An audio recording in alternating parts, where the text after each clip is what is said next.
watu wanaambiwa ondoka, muda wako umeisha. Lakini jambo hilo sijalisikia kwenye klabu hii kubwa ya Yanga. Labda niwarudishe katika historia kidogo. Zamani mikutano kama hii ilikuwa inafanyika pale Portsmouth. Nadhani nakumbuka vizuri.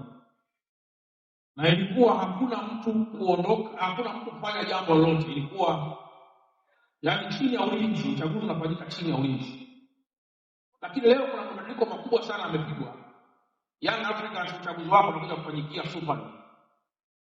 Kwa Dar es Salaam hii, huu ndio uvumbi namba 1 mkubwa na mzuri. Hii inaonyesha kwamba watu wote ambao wanashiriki leo ni watu ambao wamekuwa na ustaarabu mkubwa, lakini ambao umetokana na namna viongozi wetu ambao wanajaribisha kuendelea kuongoza klabu yetu ya Yanga.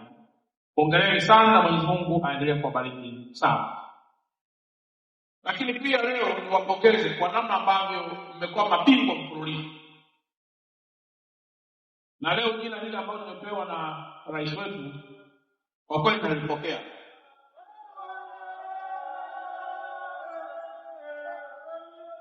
Na labda rais wetu labda tucha kuelewa ni kwamba nimeona hapa hayati Lukuvi alikuwa na kadi ya wanachama. Na mimi ndio nilikuwa pale kwenye msiba wake. Na akashangaa sana kule mbinguni kama mimi ambaye nilikuwa kwenye msiba wake sina kadi ya wanachama.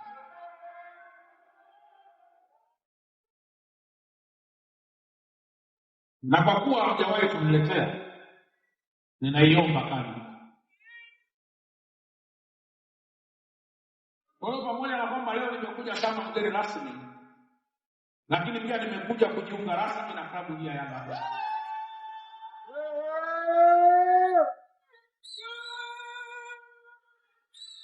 Mwakani.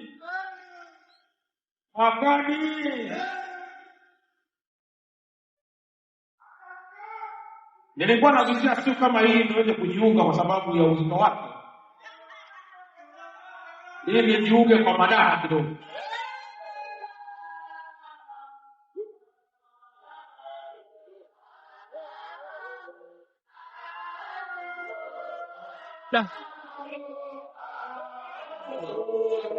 Asha unaingia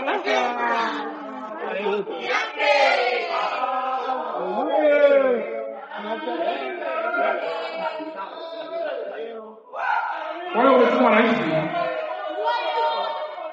sikutaka kujiunga haraka kwa sababu nilikuwa sijakuamini sana kwenye uongozi wako.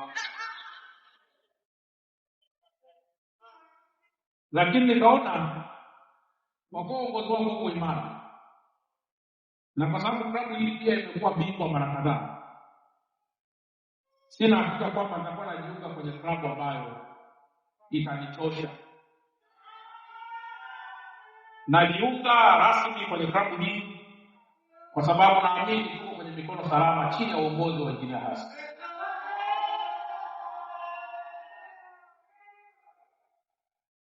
Lakini kama mzee Mkuchika ni mmoja wa wadhamini, wajumbe wa wadhamini. Na mzee Mkuchika ni very senior kwenye serikali, kwenye chama, na hata juzi kwenye ubunge aliamua tu yeye mwenyewe kusema sasa inatosha. Sasa kwa nini leo mimi kama mkuu wa mkoa basi nisiwe hata mzee Mkuchika sio hata role model kwa kwenye hilo? Sasa hawezi kuwa role model kwenye uongozi kwa serikali bila mambo mengine yanayohusu vijana hapo.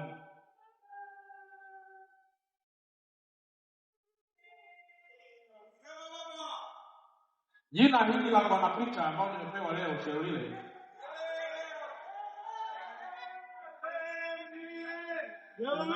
nalo limeongeza kasi ya mimi kujiunga na Yanga.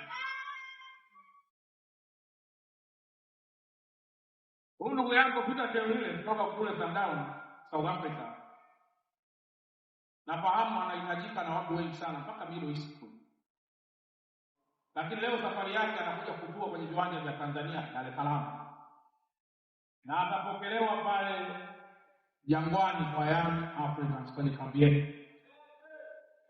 Kama hiyo kwanza ni heshima kubwa sana kwa taifa la Tanzania. Kabuga. Lakini aliyesababisha heshima hiyo Sio tu Mheshimiwa Rais peke yake, ni pamoja pia, sio tu Mheshimiwa Dr. Samia peke yake katika kuongoza taifa, ni pamoja pia na Rais wa Young Africans ambaye ameona ni muhimu kuleta chuma ili iweze kuunga jitihada katika ukanda wetu huu wa Tanzania. Jambo la mwisho, ndugu zangu na Young Africans, wakati Mheshimiwa Rais anaendelea kuongoza taifa letu, niendelee kuomba sana kuendelea kuwa wadau wakubwa wa amani hapa nchini. Taifa letu litakapochafuka, mbwembwe zetu zote na investments kubwa ambayo inafanywa haiwezi kuwa na maana. Tuendelee kuwa mashabiki na wapenzi wakubwa wa clubs zetu na tasnia ya michezo nchini, lakini huku ukiomba sana amani na wote kwa wadau wa amani, ambayo ndio chachu ya maendeleo katika taifa letu. Tuendelee kuwa mabalozi wazuri kwa kila ambacho taifa letu limepewa heshima mwakani, kuwa wenyeji na waandaji wakuu wa mashindano ya AFCON. Tunafahamu kwamba taifa letu sio tu linajengewa viwanja kama sehemu ya faida, lakini pia linaendelea kujitangaza ndani na hata nje ya Afrika kwamba Tanzania ni nchi ambayo mgeni yoyote anaweza kuishi. Watu wengi wasingependa kuliona taifa letu linapata baraka kubwa, kama ambavyo watu wengi wasingependa kuiona Young Africans kupata baraka kubwa. Lakini ndio muda wa kusimama imara na kuwa wamoja, na hasa kuepuka yale mambo ambayo yanaweza kuharibu na kuleta dosari ya amani katika taifa letu. Tuendelee kuungana na maono makubwa na mazuri